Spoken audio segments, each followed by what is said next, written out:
तारिक भाई आपसे शुरू करता हूं और पहला सीधा सा सवाल ये है, क्योंकि दावा है कि हम हवा में कोई आरोप नहीं लगाते हैं, तो आप सबसे पहले फैक्ट दीजिए जो इस बात को साबित करें कि कहीं से समाजवादी पार्टी के नेता चुनाव जीत गए और वहां पर योगी सरकार बिजली कम दे रही है।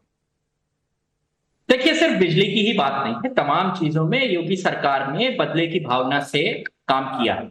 अकबर नगर उसका एक उदाहरण है। जैसे ही सरकार बदली, वहां के 1250 घरों को पुनर्वास कराने से पहले ही उनका घर तोड़ दिया गया। सुप्रीम कोर्ट ने कहा है कि पहले घर दे दीजिए। और बिजली की बात करता हूं, बिजली से उत्तर प्रदेश की सारी जनता परेशान है। जहां ये कहते हैं 24 घंटा बिजली देनी है शहरों में, वहां भी तमाम बार बिजली की कटौतियां होती हैं। उसकी क्या वजह है? और बदले की भावना एक बार नहीं, भारतीय जनता पार्टी हजारों बार अपने कृत्यों से दिखा चुकी है। उसी का जवाब बार बार जनता इनको देती है और फिर से देगी। तारिक भाई, एलिगेशन नहीं सुनना था मुझे। मैंने कहा, मनोज यादव ने कहा, आप लोगों की अच्छी शायद दोस्ती भी होगी, उन्होंने कहा है कि भाई, उन्होंने कहा कि हम लोग हवा में कुछ नहीं कहते हैं। तो मुझे फैक्ट दीजिए आप कि बदले की भावना से 37 सीटें जहां पर आपके नेता चुनाव जीते हैं वहां पर बिजली पहले से कम दी जा रही है। मुझे फैक्ट चाहिए, एलिगेशन नहीं सुनना है। बिजली के मामले में तो बीजेपी पीछे चली रही। अच्छा, अरे मैं पूरे स्टेट की बात नहीं कर रहा हूं तारिक भाई। अगर सिर्फ आप ये कहते कि पूरे यूपी में बिजली कम आ रही है तो चलो ठीक है, मैं आपकी बात को नहीं, मैं मुद्दा बना था। मुझे फैक्ट चाहिए 37 सीटों में से बिजली का प्रोडक्शन इन्होंने 1% अगर बढ़ाया हो, 1 यूनिट लगाई हो, उसका नाम बताइए। अरे नहीं, मुझे आप एक जगह बताइए जहां पर आपके नेता चुनाव जीते हो और वहां पर भेदभाव की वजह से बिजली कम आ रही है। अरे भाई, मैंने लखनऊ ही बताया, इन्होंने लखनऊ में भेदभाव कर रही है। लखनऊ से आपके नेता चुनाव जीते? अरे लखनऊ से आपकी पार्टी के नेता सांसद बने हैं। अरे 2 सीटें हैं लखनऊ में भाई, एक जीते एक ही हारे। नहीं तो ठीक है, लखनऊ से तो आप मुझे फैक्ट दीजिए ना जो इस बात को एक जीते एक हारे भाई। ठीक है, तो जहां से आप जीते हैं वहां का फैक्ट रखिए कि बिजली कम दी जा रही है भेदभाव के चलते। आप चलिए कल अपना कैमरा। अरे नहीं चलिए नहीं भाई, मुझे फैक्ट दीजिए, किस आधार पर आपने कहा? फैक्ट तो वही चलकर जनता बताएगी तुरंत ही। चलिए आप मेरे साथ। नहीं तो जनता को हमने सुनवा दिया तारिक खान। चलिए आप एक डिस्ट्रिक्ट श्रावस्ती आइए, वहां मैं नहीं तारिक खान, हमने जनता को सुना दिया। आप तो जहां लेकर जाएंगे तारिक भाई, आप जहां लेकर जाएंगे अपने लोगों के पास लेकर जाएंगे, वो आपके मतलब की बात कहेंगे। हमने आजमगढ़ अलग अलग शहरों का हमने सुना दिया। अच्छा सवाल है, बहुत अच्छा सवाल है। आप अगर प्री इन्फॉर्म करते तो मैं उस क्षेत्र के 10 लोगों को बैठाल के रखता। तो बिना प्री इन्फॉर्म के आपके नेता ने कह दिया, मनोज यादव ने कह दिया। अरे भाई, मनोज यादव कह रहे उनके पास प्रूफ होगा, आप उनसे तो प्रूफ रखिए ना, आप मांग लीजिए। अरे एक व्हाट्सएप करिए कि मनोज भाई देखिए, हमसे टीवी चैनल पर पूछा जा रहा है, आपने बयान दे दिया, तो हमको जवाब देना मुश्किल हो रहा है, तो हमको वो सबूत दे दीजिए। तब तक मैं दूसरे मेहमान से बातचीत कर लेता हूं, आप सबूत मांग लीजिए। नहीं, जवाब देना कुछ मुश्किल नहीं है। मैं सीधा सा कह रहा हूं, आप क्षेत्र चलिए, अपने संवाददाता को भेज दीजिए मेरे साथ, चले, मैं पूछवा दूंगा। अरे तारिक खान जी, आपने रिपोर्ट शायद नहीं देखी।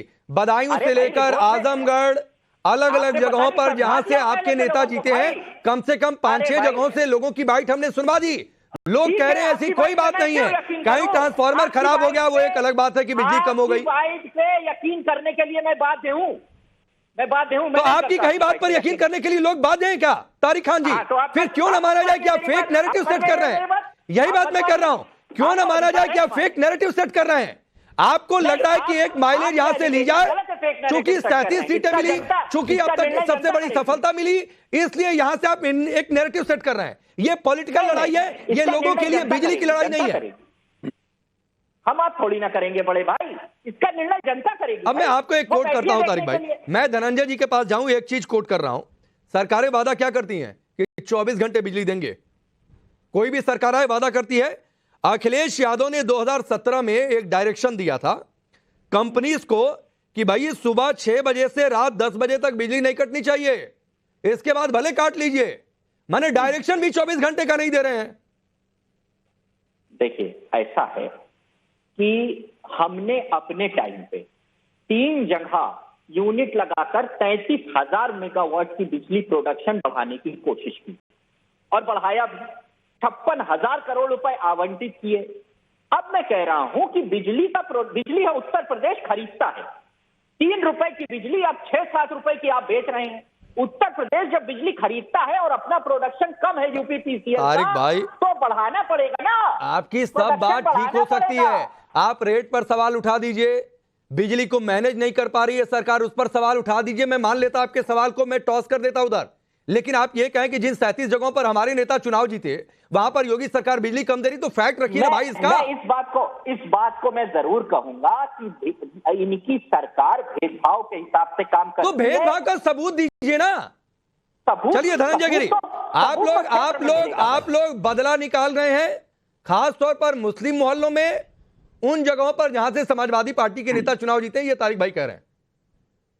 राकेश जी, सबसे पहले मैं आपके चैनल का धन्यवाद देता हूं जिन्होंने इनको बेनकाब किया। इस कार्यक्रम के शुरू होने के पहले जो आपने विजुअल्स दिखाए, अलग अलग जगहों की जनता की आवाज सुनाई, उसके बाद सपा को मुंह छुपाने के लिए भी जगह नहीं छोड़ी आपने, और लगातार जो बातें कर रहे हैं, गोल पोस्ट बदल रहे हैं, उससे ये पता चल रहा है कोई भी इस बात के लिए पूरी तरह से मुतमईन और आश्वस्त है कि इस सरकार में, उनकी सरकार में जहां के अंधेरे के नुमाइंदे हैं बेसिकली वो, जब अपराधी थाना पे ताला लगाया करते थे और पुलिस भैंस खोजा करती थी और अंधेरे में प्रदेश रहा करता था, वहां से जो अपराधियों का प्रदेश आज उत्तम प्रदेश उत्तर प्रदेश बन रहा है, ये उनको सुहा नहीं रहा है। और नई नया कह रहे हैं चुनाव हारने का, तो 14, 17, 19, 22 4 चुनाव में सपा लेट गई थी चारपाई पे, और अभी थोड़ा थोड़ा झूठ सच बोल करके संविधान नैरेटिव और वो खटाखट वाले बाबा ने 1 लाख का कार्ड बांटा है, वो भी जनता खोज रही है, उन सब विषयों को छोड़ दीजिए। समस्या ये हो गई है कि अब उस पर्टिकुलर वोट का चैंपियन कौन बने, सेकुलरिज्म का सुरमा कौन बने।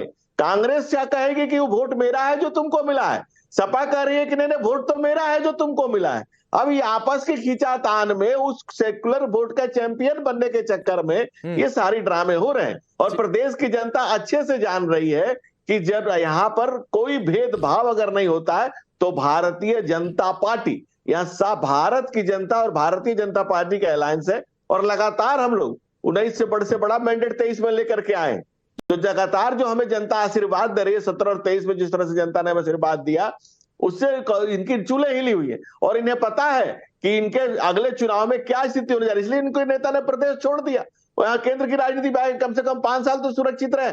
उन्हें पता है कि 2 साल बाद चुनाव होगा, तो जो झूठ सच बोल करके आए हैं वहां पर इनकी अपनी सीटें बचाने भी मुश्किल हो जाएगी। और आपके चैनल को भी फिर पुनः धन्यवाद देता हूं जिन्होंने हर क्षेत्र के हर वर्ग संप्रदाय के हम सबकी आवाज उठाते रहेंगे, और 22 में चुनाव था, 23 में नहीं था। खैर चलिए मैं आगे बढ़ रहा हूं। जगदीश जी, ये 6 सीटें आप लोगों को भी मिल गई, तो ये फेक नैरेटिव आप लोगों ने मिलकर सेट किया है क्या समाजवादी पार्टी के साथ? आप लोगों का भी कंट्रीब्यूशन है, या आप इससे इत्तेफाक नहीं रखते हैं, या आपको भी लग रहा है कि जहां 6 आपके जीते वहां पर बिजली कम आ रही है? देखिए राकेश पांडे जी, आपने मुझे टीवी पर उठा लिया, पर डिबेट मेरे मतलब की नहीं थी। अच्छा। उत्तर प्रदेश में क्या हो रहा है, जो कह रहे हैं कि योगी जी से बदला लिया जा रहा है, योगी जी डाउन करा जा रहा है, इसको तो भाजपा खुद करेगी, योगी जी तो मोदी नहीं छोड़ेंगे, इसमें हमारी जरूरत नहीं है। और दूसरी बात, आप इतने अच्छे पत्रकार, इतना बड़ा चैनल है, आज देश के हालात पता है, कितने आतंकवादी रोज घुस रहे हैं देश के अंदर, मुद्दे उस बात पर होते तो अच्छा होता। अब बिजली जगदीश जी पिछले 2 दिनों से उसी पर डिबेट कर रहा था, पर कहीं ना कहीं नहीं बुला पाया, लेकिन पिछले 2 दिनों से उसी पर डिबेट कर रहा था।